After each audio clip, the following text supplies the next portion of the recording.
Vadiwa vateereri, ndichangobva mukureceiva imwe confession.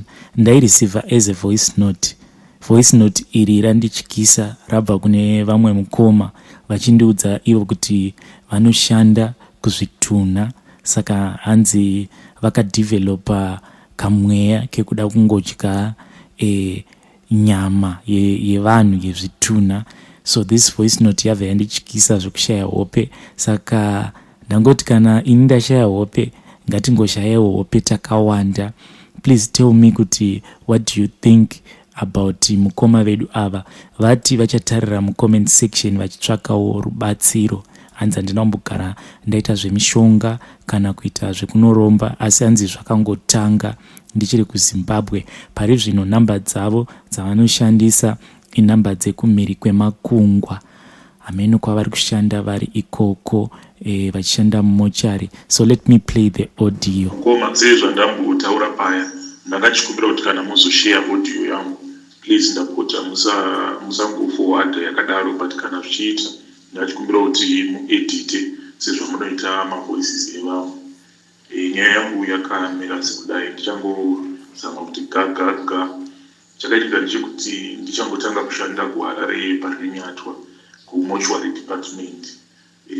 Ndaiva munhu wekuti ndaiti kana ndikanzi ndigadzire mitumbi yevanhu for burial, ndaiva munhu aiva very interested mukuona kuti mitumbi yandiri kugadzira yabuda yakachena here, zvokuti vanhu vandaitoshanda navo vaitoshamisika kuti ko murume uyu why, nekuti vazhinji vaingoti patinenge tichigeza mitumbi zviya kungotora hosepipe wotopfekera mumuromo mechitunha wotosuka mvura iya ikabuda then wototi wapedza kugeza. Asi ini ndaitotora bhaketi rangu tonyatsosuka chitunha zvakanaka.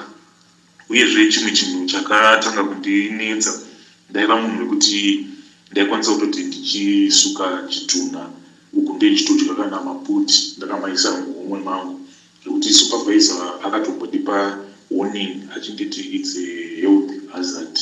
Asi ndaingoramba ndichinzwa kuti pandinenge ndichisuka zvitunha paya ndichimoda kungodya something. Saka zvakazoitika ndezvokuti ndakazowanawo mukana wekuti ndiendewo kumhiri kwemakungwa. Saka ndaenda kumhiri kwemakungwa, zvakaitika ndezvokuti ndakasvika ndikatanga futi kushanda mumochwari.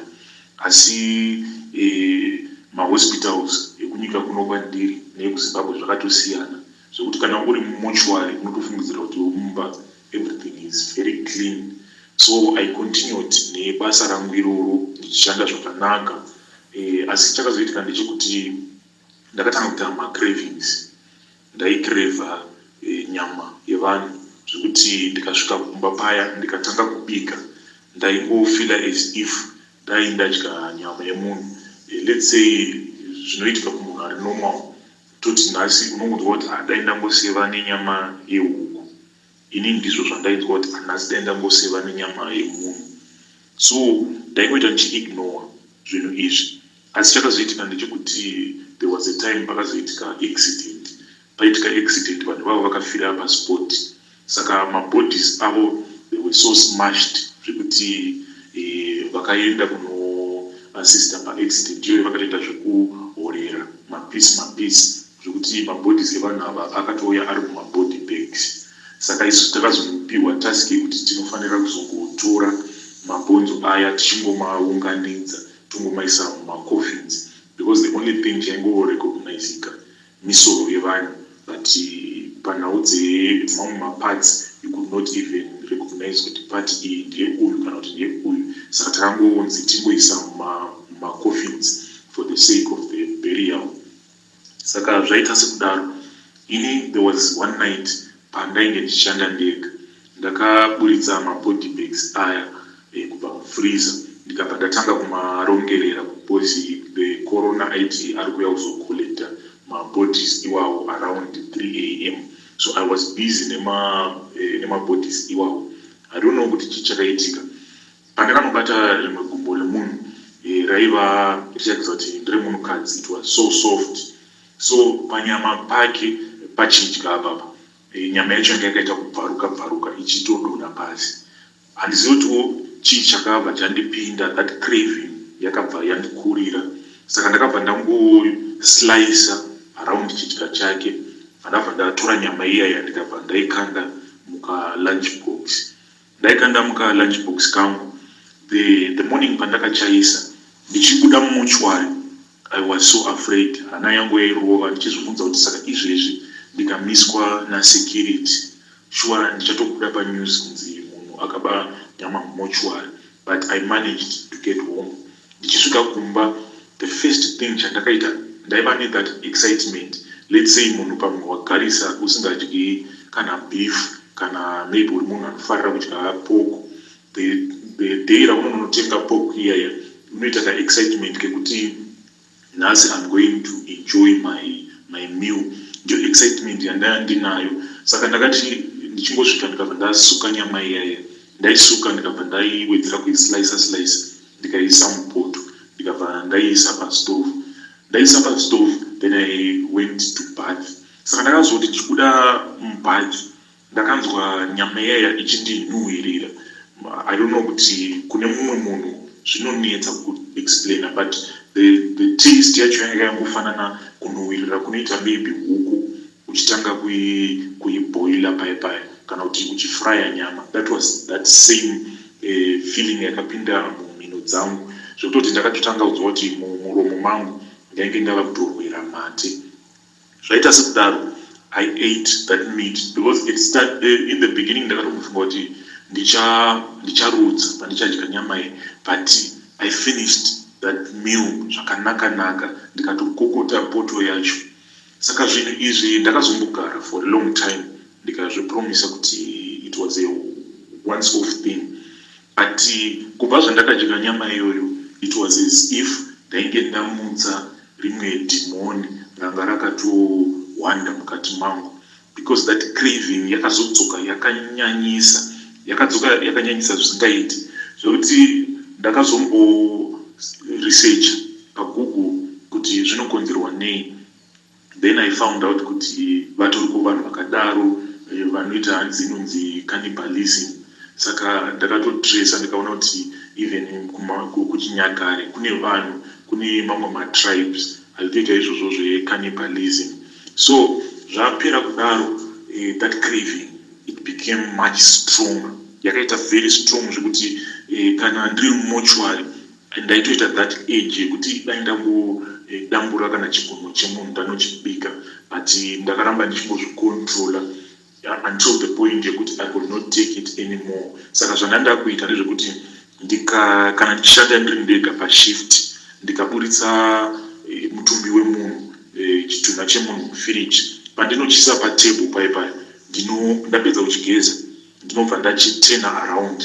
Kana ndachitena around ndinowanzocheka nyama yekugotsi, apa panosangana musoro nehuro, ndinongoslicer nyama ipapo, and sometimes kumusana uku ndiko kwandinocheka, kana kuti kumakaro uku ndiko kwandinocheka, because mostly kana inini ndikapedza kuprepare chitunha, they only check kuface nekuchi for body viewing, but it's in rare cases zokuti vanozocheka the whole body. Saka ndinongoiprepare saizvozvo ndobva ndatopfekedza chitunha ndotomirira kuti corona vauye kuzopick up chitunha chiya.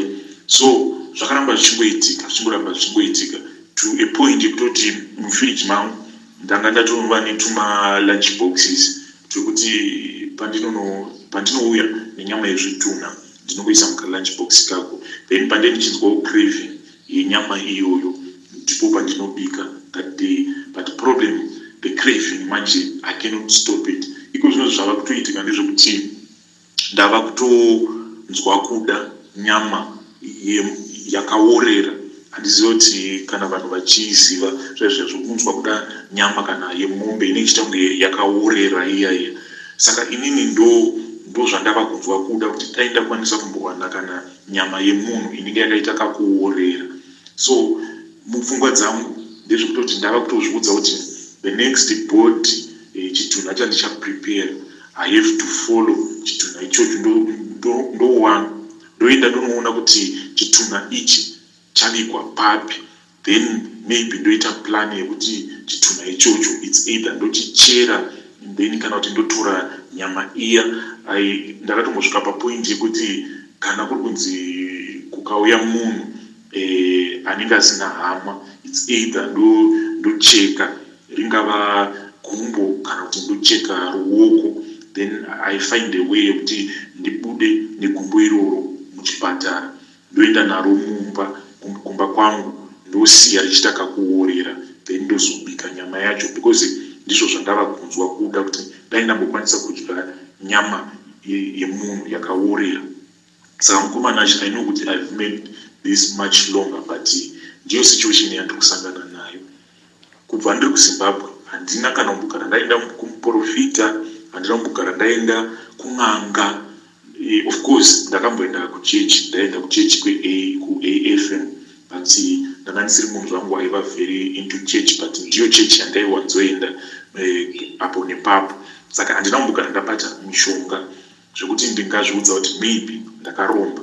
Kuno kunyika kwandiri ndakatouya because ndakashandisa the proper channels yekuti ndiwane basa. Saka ndatowana basa, ndakatosvika futi ndichingoshanda futi pachipatara mumuchwari, zvekuti everything is going well, upenyu hwangu hwakanaka, mari ndinayo, handina kana reason yekuti ndiite zvandiri kuita, but that craving is just too much. Saka recently ndakasecha painternet, ndikabva ndasangana nerimwe group repatelegram.